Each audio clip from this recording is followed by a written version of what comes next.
Hey friend, I'm Brandon Gustafson. I help beginners like you launch their assisted living business in the next 12 months. In today's video, we're going to be getting into the different financing options that are available to you for starting your assisted living business. So if you want to understand exactly what those financing options are, stick around for today's video.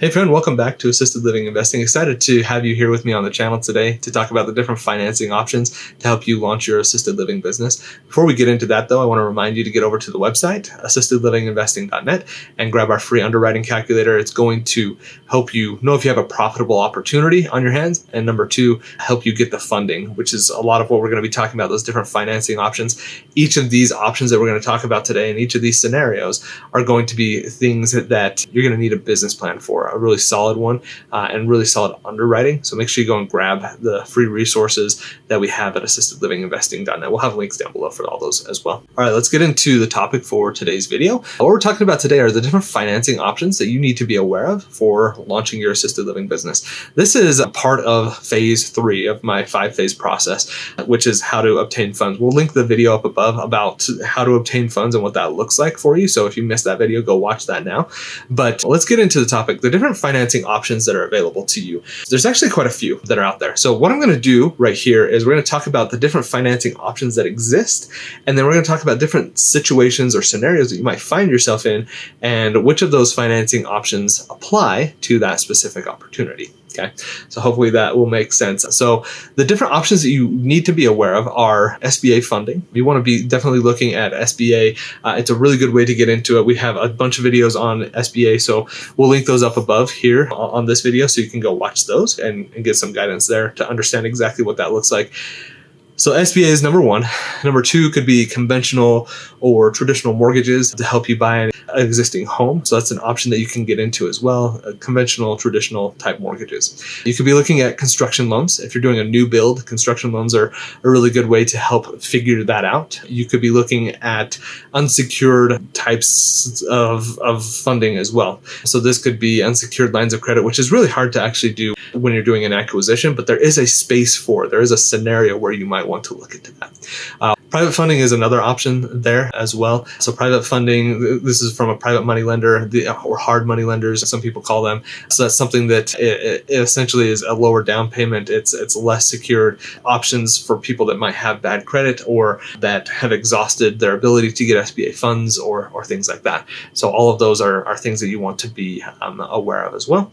You also might want to look into some non-traditional types of funding, so seller financing or subject to. Now, I don't have videos on all of these things. If one of those sounds really interesting to you and you'd like me to dive a little bit deeper into those, comment one of those down below. So SBA, traditional mortgages or conventional construction loans, private money, unsecured loans, seller financing, or subject to. If you're interested in any of those, just type that down below so that I can know that you want something that's a little bit deeper on that, and I will go and create some videos for you on that topic as well. So with that kind of base understanding, these are your different financing options. And what I want to get into now are talking about some of the different situations or scenarios you might find yourself in. Let's talk first about buying an existing business. So as you're buying an existing business, there's a few of those options that will probably work really well for you. SBA is definitely one. I have a lot of experience with SBA. We will link up another video on the SBA up above, so you can go watch that. The more you understand the process there of working with an SBA lender, the more success I think you're going to have. So SBA is a really good opportunity there as you're trying to move things into that phase. You could also actually look at traditional or conventional mortgages as you're doing this, especially for more of the residential style properties. Sometimes SBA just doesn't do it. And so you could go and look at traditional or conventional type mortgages to help buy an existing business. You could be looking at private money here as well. Private lenders are very open to these types of acquisitions. I've had a lot of conversations with them in the past. They don't shy away really from anything. And so they'd be willing to look at that. You could also be looking at seller financing or subject to opportunities when you're looking at buying an existing business. So that's the overview of the existing business.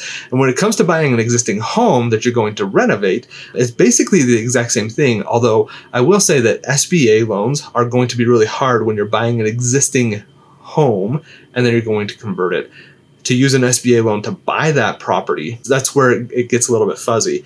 You can use an SBA loan to help supplant and give you the operating capital that you need in order to run the business. That is definitely possible.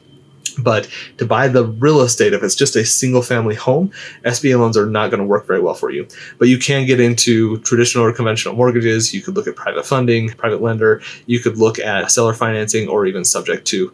Those are all different options that you could look at when you're looking at a traditional home that you're going to buy and convert. Now let's talk about the option of building something from the ground up.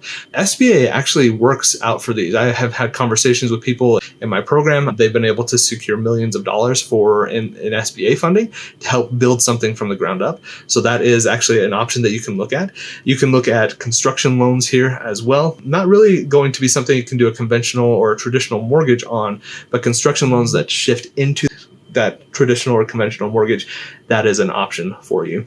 You could be looking at private money here as well to potentially help you build that out as you're getting into this world. Now, what I want to talk to you about is the scenario where you're buying a home and you're renovating it and you're using a traditional mortgage there, or you're going to lease from somebody. So this is something that a lot of people want to get into.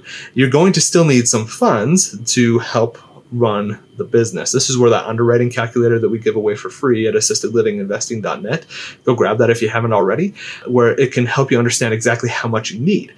What I recommend to people is you get 2 to 6 months, whatever you're comfortable with and whatever seems reasonable in operating capital. Some of you have that money. Some of you just have the funds available and you're fine using that. Others want to obtain funds. They want to get some type of a loan to help out with that. So when you're doing that, you can go the route of getting an SBA loan or other types of small business loans that can really help you, that are going to give you the operating income that you need. Another option that you can go on this route is unsecured lines of credit, big lines of credit, and those types of things that you can get with banks that you can basically say, here's a credit card or something like a HELOC potentially that allows you to spend a good chunk of money to help operate the business. That's another option for you as you're starting to get into this and get that business that you have that needs some funds to operate upfront. Those are some of the options that you could look at when you can't get the extra funding from another spot. Now, something that I want to give you is just a quick pro tip here. If you are going the route of securing SBA funding and you are buying an existing business, you can actually build into that SBA fund proposal with a solid business plan and good underwriting the 2 to 6 months of operating capital that you need to help get your business up and running. You can actually combine that into one thing. So it's a really helpful tool to leverage there. If you want to know more about that strategy and other strategies like that, consider applying to the Mastermind program. It's something we talk about all the time in that program. Go to alimastermind.com/application, apply there. It takes you less than 5 minutes. Ask you a few questions about your goals, what you've been working on, some of the barriers that are in your way, to see if it's a good fit for me, if we align. And if I can help you out, I'll send you all the details. And if you want to jump on a call and chat a little bit specifically about how I can help you in your scenario after you apply, we can figure that out. I'll send you all the links and things to set up one of those types of calls. Another option that you could potentially look at are grants. So grants are opportunities that are out there.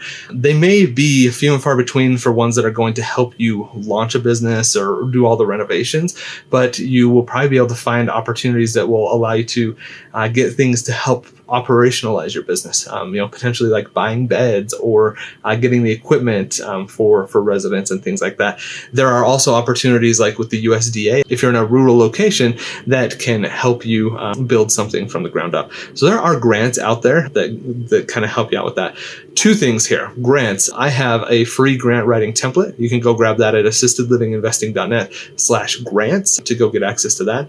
And we also have a grant course. It's called the Grants Accelerator. So if you go to assistedlivinginvesting.net/GA for Grant Accelerator, you're going to get all the details on that program to see if it's a good fit for you, to understand what grants are, how they work, and how to write a successful proposal to get the funding that you need. Giving you everything that I know about grants, putting it into a course that's going to help you out. So go check that out. Again, it's assistedlivinginvesting.net/GA for Grant Accelerator. All right. So as you are going through this, there's also a few people that I want you to be aware of as you're trying to to obtain funding and figure out which funding option is right for you and what's going to work for you, there's 3 key people here that you can talk to, and they'll help you out through the process. Number 1 is a lender. Talking with lenders is going to benefit you a lot. It's going to help you build relationships, help you understand what their needs are and how they work. So go start talking to lenders, start building relationships with lenders. It's a huge part of what will be your success story. Number 2 is what's called a lending broker. These are people that they have relationships with a bunch of lenders.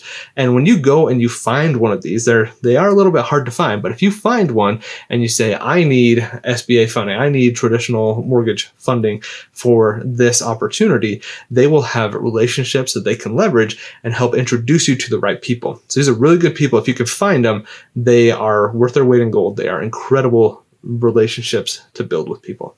And the third person is a broker. If you have a really good commercial broker that works, especially in the senior living industry, they're going to have a lot of these relationships with a lender, with a lending broker. They can build those relationships for you. They'll have already built them for you, and then they will introduce you, and then you can stand on their shoulders and really make some incredible progress with that. So that's something that I want you to be aware of. Those 3 people, they're key in your success. And I hope you found this information to be helpful. If you need help as you're trying to figure all this out, again, go check out the mastermind program, alimastermind.com/application. Go apply for that. But if you found this at all to be helpful, like the video, subscribe, and ring the bell as well, so you get access to all the notifications when we put out content like this. We go live on Tuesdays on YouTube, where you can get on and ask me questions. We put out content on Thursdays. We have our Facebook group where we put in a bunch of comments and things like that. It's growing. It's an incredible community. I love working with the people there. We have our mastermind program. We've got just all the tools and resources that we'll link down below. I just have a lot of information out there. And the more that you subscribe, ring the bell, all those things, the more I'm going to be able to get in and help you out as you're progressing to launch that assisted living business. In this video, we've been talking about just the funding process. We went through all the different funding options that you have available to you, how you're going to use any of those specific funding options in your specific scenario and situation to help you obtain your goals there as well. Does residential assisted living sound interesting to you, but you don't know how to get started? At assistedlivinginvesting.net, we're here to help beginners like you launch their assisted living business in the next 12 months. I want you to remember that it doesn't take a lot, just a little bit. Keep going step by step by step. And I promise you that if you do and you're consistent and persistent, you will be successful. Thanks for watching and have a great day.